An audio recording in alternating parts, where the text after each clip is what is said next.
Hello, I'm Luke Hatfield. I am joined by Joe Edwards here at the Express and the Star. Joe, Wolves, it was a heartening defeat in the end against Manchester City, you know, top of the pile in the Premier League. How important is it now that Wolves really do bounce back from that result? Obviously they went to extra time and stuff, went to penalties, but they've still got to bounce back against QPR this weekend, haven't they? Yeah, they have, and they can obviously take a lot of heart from how they performed at the Etihad. Really did the club proud. So did the fans as well. Fantastic following.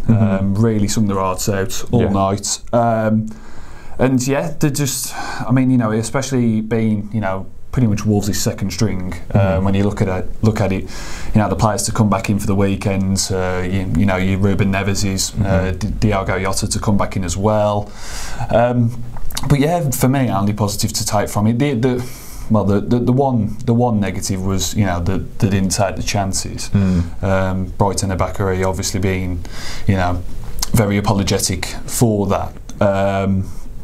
He was gutted, wasn't he? He was gutted, but he'll learn from it. You know, he's a young lad. He'll learn from it. You know, you have to make mistakes to learn from them, and he'll learn from that. And you know, other aspects from the game, you know, the Wolves players will learn from as well. You know, sometimes a bit too wasteful in possession, albeit against City. You know, conceding pressure, and you know, there's a lot of good things to take into QPR, and all, you know, hopefully it should make for a good performance from Wolves. And obviously, you know, QPR are completely different prospect to Manchester City, but it's a game which Wolves will go in as favourites. I mean, is it a potential banana skin for them?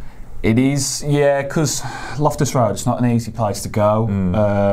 You know, and Ian Holloway's side, you know, obviously, you know, they'll be robust, they'll be well organised. You know, he's a manager that's got, you know, so much experience at Championship level. You know, they've got some decent players, you know, going forward. You know, your Connor Washingtons and people like that who, you know, can score a goal pretty easily. That they'll probably try and, you know, employ a counter-attacking approach, I'd guess.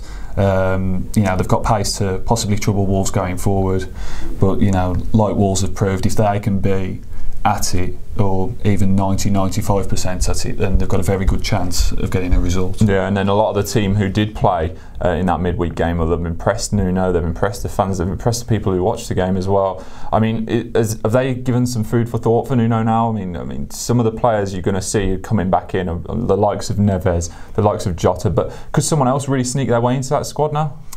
Yeah, I thought Courtney Orrs played well at the Etihad. Got kind of better as the game went along. He kind of grew into it. He was getting a lot of praise on Sky as well. Yeah, and it's going to be hard to kind of see him forcing his way into that back three at the moment. But you know, if anybody kind of takes a knock into the build up to the game, I think he'd probably be, you know, the first reserve now after that performance. I'm saying that though, Ryan Bennett, I thought, you know, played well in a kind of unnatural position, right wing back. He was more so of a right back, doing a lot more defending and attacking. But Jack Price as well, really tidy on the ball.